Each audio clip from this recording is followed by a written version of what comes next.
कन्या राशीच्या जातकांनो, सध्या तुमच्या जीवनात एक असा काळ सुरू होत आहे जो आतापर्यंतच्या अनेक महिन्यांच्या प्रतीक्षेला संपवून एक नवीन आणि उज्ज्वल सुरुवात घेऊन येणार आहे. आणि विशेष म्हणजे ग्रहांची चाल अशी सूचित करत आहे की तुमच्या आयुष्यातील अंतिम वळण आता अगदी जवळ आले आहे, जिथून पुढे फक्त प्रगती, आनंद आणि समाधानाचा मार्ग खुला होणार आहे. या काळात शुक्र ग्रहाचा प्रभाव तुमच्या राशीवर विशेषतः सक्रिय होत आहे. तुमच्या आयुष्यातील नातेसंबंध अधिक मजबूत होतील, कुटुंबात आनंदाचे वातावरण निर्माण होईल आणि जे तणाव किंवा गैरसमज होते ते हळूहळू दूर होऊ लागतील, ज्यामुळे घरातील प्रत्येक व्यक्तींमध्ये एक वेगळाच आनंद आणि उत्साह दिसून येईल. यासोबतच शनीचा प्रभाव तुम्हाला एक महत्त्वाचा धडा शिकवत आहे, संयम आणि शिस्त. कारण जरी शुभ काळ होत असला तरी जर तुम्ही घाईत निर्णय घेतले किंवा भावनेच्या भरात काही चुकीचे पाऊल उचलले तर हा काळ थोडासा कमजोर होऊ शकतो. त्यामुळे प्रत्येक गोष्ट विचारपूर्वक आणि शांतपणे करण्याची गरज आहे. विशेष म्हणजे गुरूचा आशीर्वाद तुमच्या भाग्यावर पडताना दिसतो आहे, ज्यामुळे अचानक लाभ, चांगली बातमी किंवा एखादी मोठी संधी मिळू शकते. आणि हीच ती वेळ आहे जिथे तुमचं कुटुंब आनंदाने भरून जाईल आणि खऱ्या अर्थाने आनंदाचा उत्सव सुरू होईल. सध्या तुमच्या जीवनावर प्रभाव टाकणारे ग्रह त्यांच्या संक्रमण अवस्थेतून जात आहेत आणि या संक्रमणामुळे तुमच्या आयुष्यातील थांबलेली कामे हळूहळू गती पकडू लागतील. कारण जे ग्रह आत्तापर्यंत प्रतिकूल होते ते आता अनुकूलतेकडे वळत आहेत.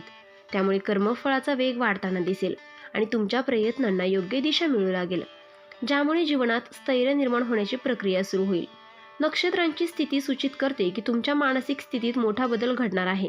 कारण चंद्राशी संबंधित ऊर्जा स्थिर होत असल्यामुळे मनातील अस्वस्थता कमी होईल आणि तुम्हाला निर्णय घेण्याची स्पष्टता मिळेल. त्यामुळे आत्तापर्यंत जी गोंधळाची परिस्थिती होती ती आता निवळू लागेल आणि तुम्हाला योग्य मार्ग दिसू लागतील. ग्रहयोग असे दर्शवत आहेत की कुटुंबाशी संबंधित बाबींमध्ये सुधारणा होणार आहेत. कारण गुरूचा प्रभाव संबंधांना स्थिरता देतो आणि गैरसमज दूर करण्यास मदत करतो. त्यामुळे घरातील वातावरण हळूहळू शांत आणि आनंददायी होईल आणि परस्पर विश्वास वाढेल. पण इथे चूक केली तर हा संपूर्ण शुभ काळ तुमच्या हातातून निसटू शकतो. हे राशी भविष्य ग्रहमानावर आधारित आहे, एक सर्वसाधारण अंदाज आहे. प्रत्येक व्यक्तीची कुंडली आणि ग्रहदशा वेगवेगळी असू शकते. त्यामुळे वैयक्तिक निर्णयांसाठी तज्ज्ञांचा अवश्य सल्ला घ्या. आता काय उपाय करायचे? दररोज सकाळी सूर्याला अर्घ्य द्या. गुरुवारी पिवळ्या वस्तूंचे दान करा. वडीलधाऱ्यांचा सन्मान करा. आता व्यवसाय किंवा नोकरीच्या दृष्टीने पाहिलं तर ग्रहांची स्थिती प्रगतीकडे निर्देश करत आहे. कारण कर्मभावाशी संबंधित ग्रह मजबूत होत आहेत. त्यामुळे नवीन संधी मिळण्याची शक्यता वाढत आहे आणि जे लोक प्रयत्न करत आहेत त्यांना अचानक सकारात्मक परिणाम दिसू शकतात. आर्थिक क्षेत्रात देखील सुधारणा दिसून येईल, कारण धनभावावर अनुकूल ग्रहांचा प्रभाव वाढत आहे. त्यामुळे अडकलेले पैसे मिळू शकतात किंवा नवीन उत्पन्नाचे मार्ग निर्माण होऊ शकतात, ज्यामुळे आर्थिक स्थैर्य प्राप्त होईल. संबंधाच्या बाबतीत शुक्राचा प्रभाव वाढत असल्यामुळे नात्यांमध्ये गोडवा येईल आणि जे तणाव निर्माण झाले होते ते हळूहळू दूर होतील. त्यामुळे प्रेम आणि विश्वास वाढेल. लक्षात ठेवा, या काळात घेतलेला एक चुकीचा निर्णय तुमच्या प्रगतीचा वेग कमी करू शकतो. आता उपाय काय करायचे? प्रत्येक सोमवारी शिवपूजा करा. घरात शांतता राखा. नकारात्मक विचारांपासून दूर राहा. ग्रहांच्या सूक्ष्म हालचालींवर बारकाईने लक्ष दिल्यास असे दिसून येते की भाग्यभावाशी संबंधित ऊर्जा सगळ्या सक्रिय होत आहेत आणि जेव्हा भाग्यभाव जागृत होतो तेव्हा व्यक्तीच्या आयुष्यात अनपेक्षित पण सकारात्मक घडामोडी घडू लागतात. त्यामुळे तुम्हाला अचानक एखादी संधी मिळू शकते जी तुमच्या आयुष्याचा मार्ग बदलून टाकेल. कारण गुरु आणि सूर्य यांचा परस्पर प्रभावामुळे तुमच्या कर्मांना योग्य दिशा मिळते आहे आणि त्याच वेळी तुम्ही आतापर्यंत मनात ठेवलेली काही जुनी स्वप्ने प्रत्यक्षात साकार होण्याच्या टप्प्यावर येऊ शकतात. त्यामुळे या काळात आळस न करता संधी ओळखून त्वरित कृती करणे अत्यंत गरजेचे आहे. कारण विश्व तुम्हाला पुढे नेण्यासाठी संकेत देत आहेत आणि जे लोक या संकेतांना ओळखतात ते यशाच्या शिखरावर पोहोचतात. चंद्र आणि सूर्य यांच्यात निर्माण होणारे समतोल तुमच्या मानसिक आणि शारीरिक स्थितीवर सकारात्मक परिणाम घडवून आणत आहेत. कारण चंद्र मनाचा कारक असून सूर्य आत्मशक्तीचा स्रोत मानला जातो आणि जेव्हा हे दोन्ही ग्रह संतुलित होतात तेव्हा व्यक्तीला नवीन ऊर्जा मिळते. त्यामुळे तुम्हाला हलकेपणा, उत्साह आणि सकारात्मकता जाणवेल. तसेच दीर्घकाळापासून चालू असलेला मानसिक ताण कमी होण्याची शक्यता आहे. त्यामुळे तुम्ही अधिक शांत आणि स्थिर मनाने तुमच्या कामांकडे लक्ष देऊ शकाल आणि याच अवस्थेत घेतलेले निर्णय अधिक प्रभावी ठरतात.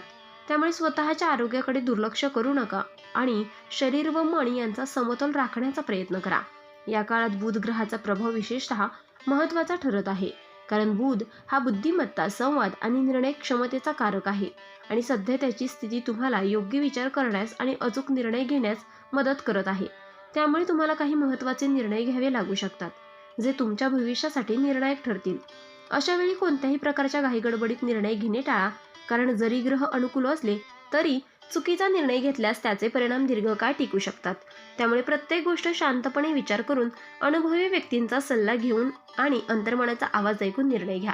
कारण योग्य वेळी घेतलेला योग्य निर्णय तुमच्या आयुष्याला एक नवीन दिशा देऊ शकतो. लक्षात ठेवा, या काळात मिळालेली एकच संधी तुमचं संपूर्ण भविष्य बदलू शकते. पण दुर्लक्ष केलं तर तीच संधी कायमची निघून जाऊ शकते. आता उपाय काय करायचे? दररोज किमान 10 मिनिटे ध्यान आणि प्राणायाम करा. सूर्य उगवल्यावर नंतर तांब्याच्या भांड्यातून अर्घ्य द्या आणि हिरव्या रंगाच्या वस्तूचा वापर वाढवा. कन्या राशीच्या व्यक्तींनो, एकूणच पाहता हा काळ तुमच्यासाठी खूपच खास आणि परिवर्तन घडवणारा आहे. कारण ग्रहांची स्थिती, तुमची मेहनत आणि योग्य वेळ या तिन्ही गोष्टी आता एकत्र येत आहेत.